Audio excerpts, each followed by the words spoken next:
जय भीम साथियों, दोस्तों। आज की वीडियो में हम जानेंगे कि जो हमारे समाज के एससी एसटी वर्ग के जो लोग हैं वो अधिकांश कावड़ यात्रा में जाते हैं। क्या उन्हें कावड़ लानी चाहिए या नहीं? यदि आप इस वीडियो को पूरा देख लेते हैं तो आप कावड़ लेने कभी नहीं जाओगे। तो चलिए शुरू करते हैं।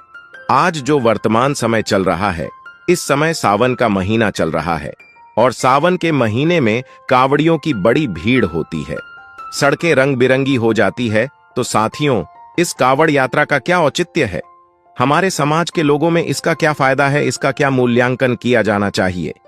इस पे चर्चा होनी बहुत जरूरी है। तो साथियों, कावड़ यात्रा मतलब शूद्रों को यानी ओबीसी एससी एसटी को अंधविश्वास और पाखंड में धकेलना है। इसके पीछे सबसे पहले हमें समझना होगा कि ये शिवलिंग आया कैसे।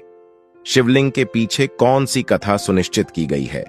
तो सबसे पहले यह जानना जरूरी है कि शिवलिंग एक गपोर कथा है, जिसे सुप्रीम कोर्ट के द्वारा 1995 में एक लेटर जारी किया गया था, जो सभी राज्यों को जारी किया गया था, जिसमें शिवलिंग शब्द को उन्होंने रोक लगे थी कि यह सार्वजनिक तौर पर यह बोले जाने पर इस पर रोक लगाई जाती है। तो साथियों, जब शिवलिंग शब्द पे रोक सुप्रीम कोर्ट लगा देती है तो हमें यह समझना चाहिए कि शिवलिंग के ऊपर जितनी भी कथाएं हैं वो गपोर कथा है। तो आइए इस गपोर कथा का और कांवरियों के जो इस मौसम में, बारिश के मौसम में चिलचिलाती धूप के मौसम में जो उन्हें अंधविश्वास और पाखंड में किस तरह की परेशानियां झेलनी पड़ती हैं, आइए हम उसे पर चर्चा करते हैं कि क्या ओबीसी एससी एसटी के लिए कावड़ यात्रा क्या आधारपूर्ण है या आधारहीन है। इस पर हम चर्चा करते हैं। तो सबसे पहले हम चर्चा करेंगे शिवलिंग कैसे इन्होंने गपोर कथाओं में पैदा किया, लोगों के दिमाग में कैसे अंधविश्वास डाला, उस पर पहले चर्चा करेंगे। उसके बाद कावड़ यात्रा पर चर्चा करेंगे। तो साथियों, रावण से आप सभी परिचित होंगे। रावण एक हिमालय पर्वत की गुफा में शिव की आराधना करने में लगा हुआ था। शिव की घोर तपस्या कर रहा था और उस घोर तपस्या में वह अपना जो सर था, अपनी तलवार से एक एक सिर को काटकर वह शिव को समर्पित करता जा रहा था। तो इसी तरह काटते काटते काटते हुए अपने 9 सिर उसने काट डाले और 9 सिर को काटने के बाद जब वो 10वें सिर पे तलवार लगा रहा था, इस समय शिव जी प्रकट हो जाते हैं और कहते हैं कि नहीं रुको तुम, मैं तुम्हारी तपस्या से खुश हूं, प्रश्न हूं। जब रावण इस बात से आश्वस्त हो जाता है कि भोलेनाथ प्रभु शिव मेरी तपस्या से प्रश्न है, तो वह विश्वास कर लेता है कि नहीं, अब भोलेनाथ सचमुच ही मेरे ऊपर खुश हैं। तो भोलेनाथ कहते हैं सबसे पहले तो उसके 9 सिर वापस जोड़ देते हैं। जब उसके 9 सिर वापस जोड़ देते हैं तो कहते हैं कि हे रावण, मैं तुम्हारी तपस्या से प्रश्न हूं, अब तुम कोई भी एक वर मेरे से मांग सकते हो। अब रावण तो इसीलिए तपस्या करने में लगा हुआ था, तो रावण ने उनसे क्या मांगा? क्या सोचिए, क्या मांगा होगा? वही जो कोई किसी को नहीं दे सकता। तो रावण ने शिव से उनका शिवलिंग ही मांग लिया, यानी मुझे अपना लिंग दे दीजिए। अब आप ही बताइए, अपना लिंग कोई किसी को दे देगा तो उसे पर क्या बीतेगी, उस पर क्या गुजरेगी, लेकिन वरदान तो देना ही पड़ेगा। अब शिव ने जुबान जो दी थी कि जो वर मांगोगे मैं वही दूंगा, तो यहां पर आकर कुछ नहीं कह सकते थे, उन्हें अपना लिंग देना पड़ा। शिव ने कहा कि तुम्हें मैं वरदान देता हूं, लेकिन साथ ही शिव ने एक शर्त और जोड़ दी। इस लिंग को ले जाते वक्त यदि कहीं जमीन पर इसको रख देते हो तो यह वहीं पर स्थापित हो जाएगा, इसे तुम वहां से उठा नहीं पाओगे। अब रावण यह शर्त स्वीकार हो गई और शिवजी रावण को तथास्तु कह के चल दिए। अब आप जानते ही हैं, हिंदू धर्म का वरदान यह हवाला देना ही पड़ता है, और शिव ने दिया और रावण ने उस वरदान को, उस लिंग को लिया और लेकर चल पड़ा।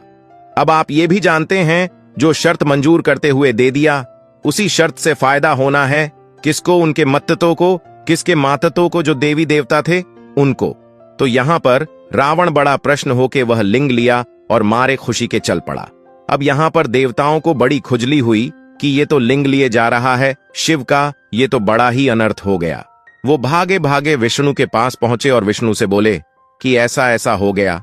अब विष्णु भी कम छलिया थोड़े थे, उनका तो काम ही यही था कि कोई भले ही कोई चीज तपस्या से प्राप्त की हो, लेकिन उसको छीन लेना इन देवी देवताओं का काम था। इनका काम खुद तपस्या करना और आराधना करना नहीं था, यानी किसी की मेहनत का फल खाना इन देवी देवताओं को काम था। यहां पर आप सभी सुनिए और समझ में आ जाएगा आपको। वो कैसे कि देखिए, विष्णु ने तुरंत गंगा, जमुना, सरस्वती को बुलाया और उन्हें आदेश दिया, तुम जाओ और रावण के पेट में घुस जाओ।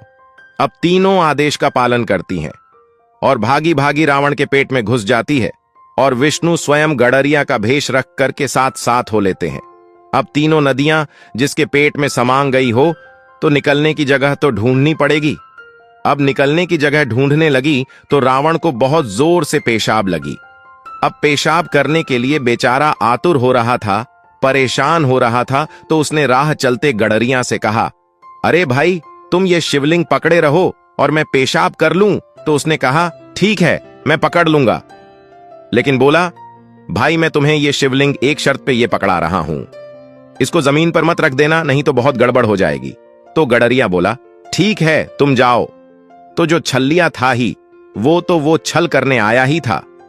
उसके बाद रावण जाता है, पेशाब करने लगता है, तो कर ही रहा है। और ये जब गंगा, जमुना, सरस्वती इतनी बड़ी बड़ी नदियां घुसी पड़ी थीं उसके पेट में, तो किसी का रुकता है भला?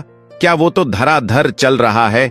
और इस चलने में ही देखो, वहां पर जो एरिया था वो पूरा भर गया और वही एरिया शिवगंगा कहलाया। रावण से वहां शिवगंगा बन गई। तो आप सभी समझ सकते हैं, रावण का मूत्र ही शिवगंगा में है। लेकिन वहां के लोग वहां स्नान करने जाते होंगे, यह प्रचलन हो गया कि वह शिवगंगा है, शिव की जटा से निकली है। तो यही अंधविश्वास और पाखंड हमारे समाज में जो भरोसा गया है, बहुत कठिन है मेरे भाइयों। लेकिन जब रावण का पेशाब खत्म होता है तो रावण वापस आता है और देखता है वो गडरिया उसको नीचे रख देता है। तो रावण गुस्से में एकदम लाल पीला होके एक हाथ शिवलिंग पे ऐसे धर देता है और शिवलिंग आधा का आधा वहीं पे थोड़ा सा धंस जाता है और वो वहीं स्थापित हो जाता है। अब तो वो धरती पर आ चुका था, तो अब वह उठने वाला नहीं था, तो वहीं पर जम जाता है और वहीं पर स्थापित हो जाता है। यही जो ज्योतिर्लिंग पाए जाते हैं भारत में, वही ज्योतिर्लिंगों में एक ज्योतिर्लिंग हो जाता है ज्योतिर्लिंग। तो ये जो वैद्यनाथ ज्योतिर्लिंग, यह जो वैद्यनाथ ज्योतिर्लिंग की कथा है, यह कथा 22 जुलाई 2014 को जो हमारे यहाँ का प्रतिष्ठित अखबार है हिंदुस्तान, उस हिंदुस्तान की कहानी से ये मैं सुना रहा हूं। और आपको बता रहा हूं कि मैं अपनी तरफ से ये कहानी नहीं सुना रहा हूं। हिंदुस्तान जो प्रतिष्ठित पेपर है इन हिंदुओं का, उनके पेपर की ये कहानी है। और मैं ये इसे आपको इसलिए सुना रहा हूं कि कैसे हमारे समाज में अंधविश्वास और पाखंड व्याप्त है, ये हमें जानना बहुत जरूरी है। तो हिंदुस्तान ने कहा कि यह वही ज्योतिर्लिंग कहलाया जो रावण ने ठोक के बैठा दिया था, स्थापित कर दिया था। ये वही वैद्यनाथ ज्योतिर्लिंग कहलाया। तो साथियों, अब यहां सबसे बड़ी बात यह आई है कि जो ये ज्योतिर्लिंग था और ये जो रावण उठा के लाया था, वो पृथ्वी पर आ गया।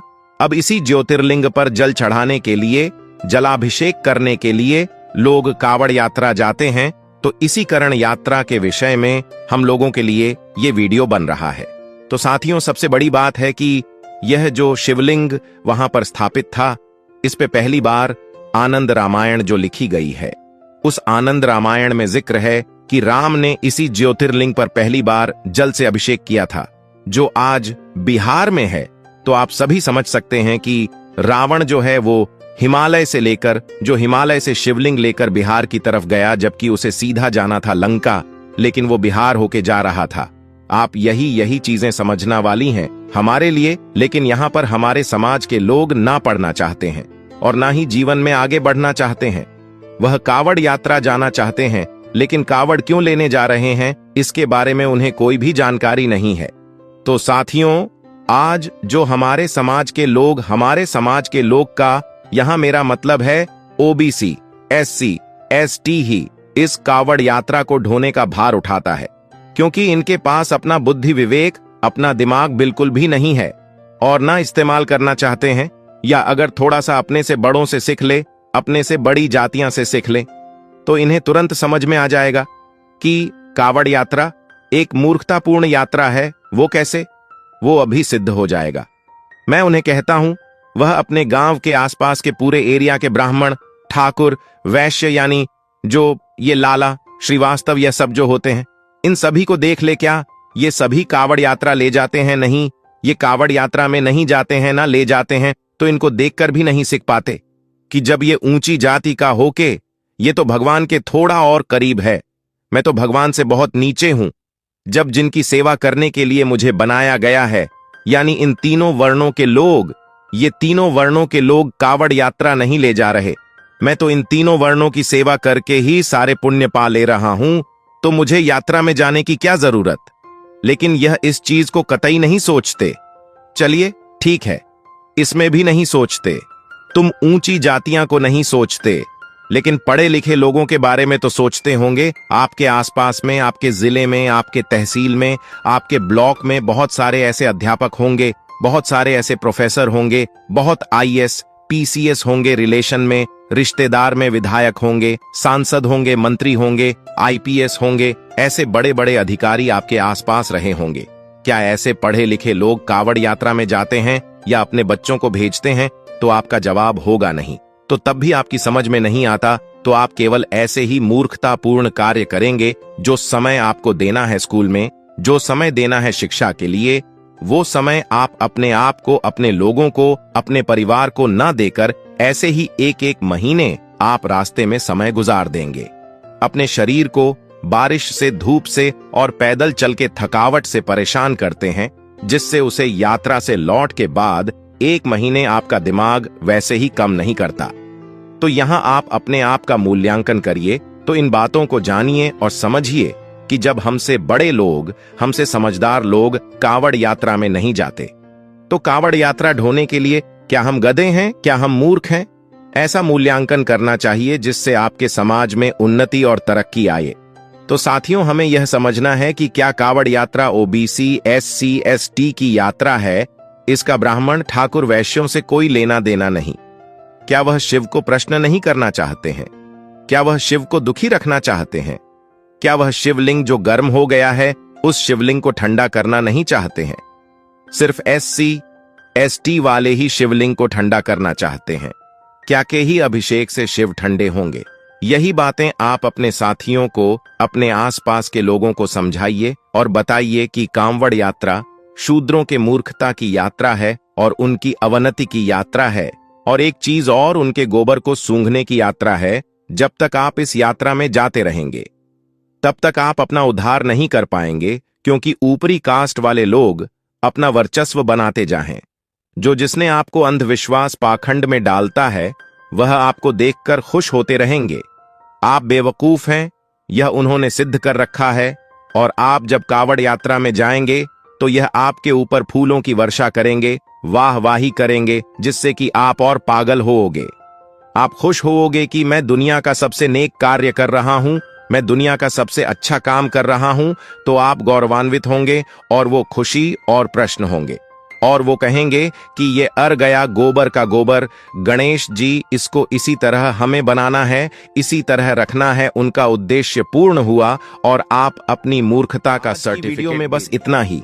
इस चैनल पर मैं सिर्फ बाबा साहेब के जीवन से जुड़ी छोटी बड़ी सभी जानकारी लेकर आता रहता हूं।